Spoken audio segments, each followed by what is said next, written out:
Hi guys, আজি নগাঁৱত আহিছোঁ আপোনালোকৰ এখন ফাষ্টফুডৰ গাড়ী দেখাবলৈ। এখন আমাৰ নগাঁও ঢেকাইপতি RD এখনেই আছে ফাষ্টফুড। এওঁ হেনো শুনিছোঁ বৰ ধুনীয়াকৈ বনায়, গতিকে আপোনালোকে এয়া চাওকচোন কি ধুনীয়াকৈ সজাই থৈছে। ললিপপ আছে, ড্ৰাম ষ্টিক আছে, চিকেন পকৰা, ফ্ৰাইড ৰাইচ। তেখেতৰ ওচৰলৈ যাওঁ এতিয়া আমি। এখন মেনু তেখেতৰ ওচৰলৈ যাওঁ, কি কি পায় সুধোঁ।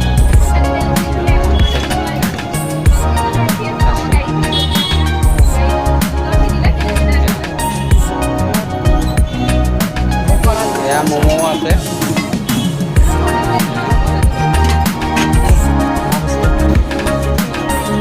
দাদা কিমান দিন আছে খোলা আপোনাৰ? হৈছে ন? আপোনাৰ এখন হেৰি কি পায় ইয়াত? আমাৰ ইয়াত চব নন ভেজ আইটেম আছে। চাওমিনো আছে ন? Chow mein, fried rice. চাওমিন কেনেকৈ প্লেট লগাইছে? চাওমিন চিকেন ফুল 100 টকা, হাফ 50 টকা। আৰু আপোনাৰ fried rice? Fried rice full 110 টকা, হাফ 60 টকা। আপোনাৰ নামটো? মোৰ নিৰঞ্জন দাস। নিৰঞ্জন দাস ন? আপোনাৰ হেনো শুনিছোঁ মই আপোনাৰ খানাবোৰে ৰাইজে খুব ভাল পায়, সেইকাৰণে মই আজি ব্লগটো বনালোঁ। সেইকাৰণে আপোনাকো দেখাই দিছোঁ আৰু এয়া কাষ্টমাৰ। এনেই আপুনি ক'ৰবাত কৰি আহিছে নেকি? হয়, মই হিমাচল প্ৰদেশ আৰু লেহ লাডাখ আৰু মুম্বাই, গোৱা। এখন আপোনাৰ নিজৰ ন? হয় হয়।